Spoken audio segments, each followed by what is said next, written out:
예, 꿈꾸는 몽상가입니다. 오늘은 이고니에스의 생각 좀 하며 세상을 보자. 예, 31번째 시간입니다. 오늘은 소비자의 회초리 편에 대해서 같이 생각해 보는 시간을 가지겠습니다. 그 전에 오늘은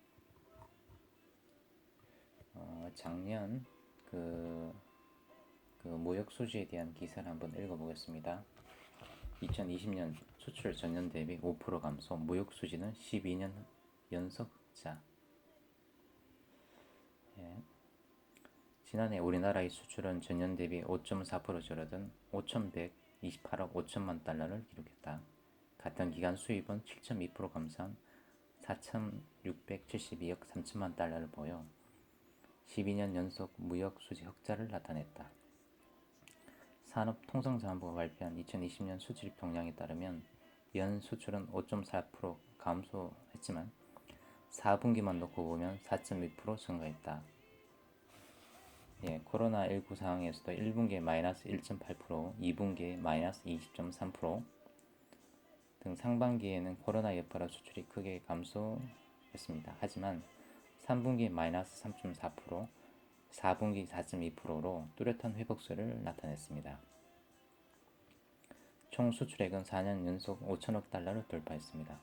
무역 수지 흑자 규모는 전년 대비 17.3% 증가한 456억 2천만 달러를 기록했습니다. 산업부는 주요국 수출이 동반부진한 가운데 우리나라 수출은 상대적으로 선전한 것으로 분석했습니다. WTO 통계에 따르면 2020년 1월부터 11월 누계 수출 증가율 면에서 우리나라는 10대 수출국 중 홍콩, 중국, 네덜란드에 이어 네 번째로 양호했습니다. 특히 반도체, 컴퓨터, 바이오, 헬스, 2차 전지 등 주력 품목이 선전했습니다. 반도체는 991억 8천만 달러로 5.6% 증가했습니다. 컴퓨터도 전년 대비 57.2% 성장세를 보였고 바이오는 11년 연속 증가했으며 사상 첫 100억 달러를 돌파했습니다. 2차 전지 역시 5년 연속 증가했습니다.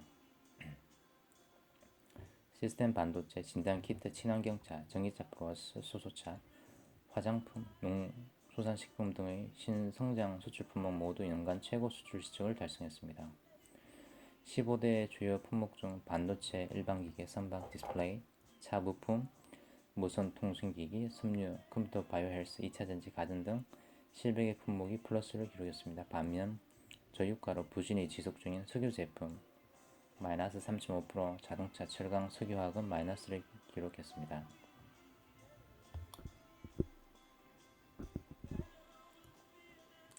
한편 성윤모 산업통상부 장관은 이를 새해 첫 현장 방문으로 수도권 관문항 인천 신항 한진 인천 컨테이너 터미널을 방문해 수출 물류 현장을 점검하고 현장 근로자들을 격려했다고 하네요. 성 장관은 이 자리에서 최근 수출의 좋은 흐름이 새해에도 이어지도록 모든 정책 지원을 집중해 2021년 수출 플러스 전환을 넘어 우리 수출과 경제 재도약을 해로 만들겠다. 그리고 수출이 다시 한번 우리의 경제 성장을 이끌어갈 수 있도록 현장에서 힘을 모아주시기를 바란다. 이런 신문 기사네요. 먼저 소비자의 해초리에 대해서 오늘 여러분과 같이 생각해보는 시간을 가지겠습니다.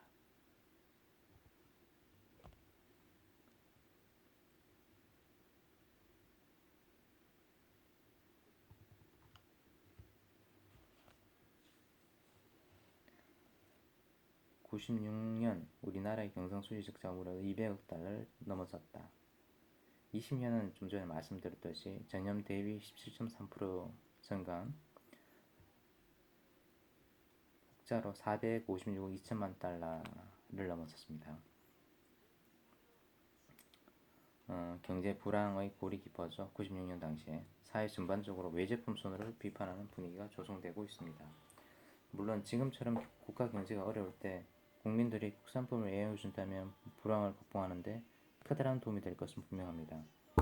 과거 우리 경제가 후진국 수준을 채 벗어나지 못하고 있을 때 국산품 애호이라는 구호를 내걸고 비록 품질이 나쁘더라도 국산품을 구입해야 한다고 장려하던 시절이 있었습니다.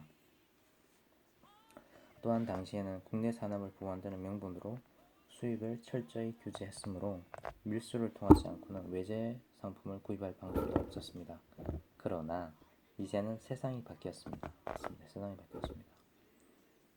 96년도랑 또 2020년, 2021년하고 또 많이 바뀌었죠.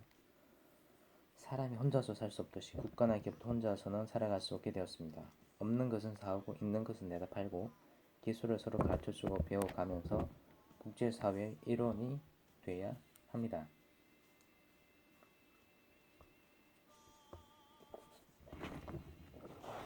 남이야 어떻게 되든 나 혼자만 잘 살면 된다는 독불장군이어서는 국제사회에서 고립을 면할 길이 없습니다. 국경 없는 무한 경쟁의 시대에 소비자들의 개인 기호에 따라 상품을 선택하는 것은 자연스러운 경제 행위이며 값싸고 품질 좋은 상품을 구입하는 것은 소비자의 당연한 권리입니다. 우리 국민은 당연히 국산품을 사주어야 합니다. 이런 식의 안이한 사고는 또 다른 정신적 패배주의에 지나지 않습니다. 우리 청소년들은 날이 갈수록 외제문화, 외국 상품에 깊이 빠지고 있습니다. 대학 가나 젊은이들이 많이 모이는 곳에 가보면 외제 물건 하나쯤 지니지 않는 학생이 없을 정도입니다.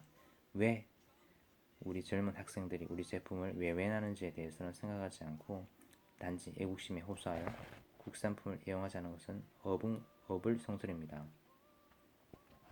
지금 우리에게 필요한 것은 국산품에 대한 과보호가 아니라 소비자들의 엄정한 평가와 까다로운 품질 개선 요구, 그리고 이에 대응하려는 기업들의 진지한 노력입니다. 까다로운 소비자가 있어야 인류 품질과 제품이 만들어지는 법입니다. 인류 제품은 분량이 적다. 가령 전자산업의 경우 분량률이 3%라 하면 그 회사는 망합니다. 그래서 나는 삼성 임직원들에게 분량은 암이다. 불량은 악의 근원이다 라고 되뇌면서 일하라고 강조합니다. 혼다가 미국에서 생산된 차를 일본으로 역수출할 때의 일입니다. 미국의 품질 기준에 합격했던 차가 일본에서는 소비자들의 클레임으로 불합격 판정을 받았습니다. 그 이유는 문을 열었을 때에만 보이는 문 안쪽에 묻은 먼지 때문이었다고 합니다. 일본 소비자들은 국산품을 구입해 주는 것에 멈추지 않고 기업이 품질 수준을 높일 수 있도록 따끔한 충고를 아끼지 않았던 것입니다. 완전한 시장 개방까지 이제 시간이 얼마 남지 않았습니다. 국내 기업들의 기업 경쟁력을 높이기 위해서라도 소비자들은 국산품에 대해 사랑의 회초리를 들어야 합니다. 그리고 건설적인 비판과 충고를 아껴서는 안 된다. 이것이야말로 글로벌 경쟁 시대의 진정한 애국심인 것입니다.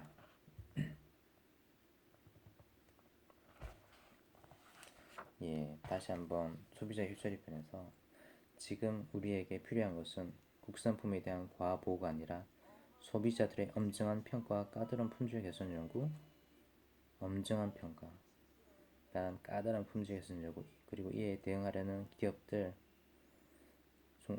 소기업, 중소기업, 대기업의 진지한 노력이 필요합니다. 까다로운 소비자가 있어야 인류 품질과 제품이 만들어지는 겁니다. 이 말 지당한 말씀이죠. 이게 1990년도의 어떤 그런 90년도 후반의 어떤 내용인데 지금 2021년 똑같이 적용되고요. 글로벌 자동차 업체들이 신차를 발표할 때 한국 소비자들의 여기서도 나오지만 엄정한 평가와 까다로운 품질 개선을 위해서 한국에서 신차를 많이 발표하고 있습니다. 그리고 예를 들어서 전자제품도 그러고 아무튼 저희 한국의 어떤 그런 포텐셜 그런 많이 올라갔습니다. 아무튼 여러분들도 뭐 국산품이 아니라 똑같이 비교했을 때 더 좋은 제품을 국산품이 아니라 또 쓰고 있을 텐데요. 아무튼 저희가 정치는 투표를 통해 심판을 받지만 기업인은 시장에서 매일매일 끊임없이 고객에게 심판받는다. 이 말을 명심하시고 저도 그러고 여러분도 그러고 이걸 실천하는 하루가 됐으면 하는 바람입니다. 이분은 몽상가였습니다. 즐거운 하루 되세요.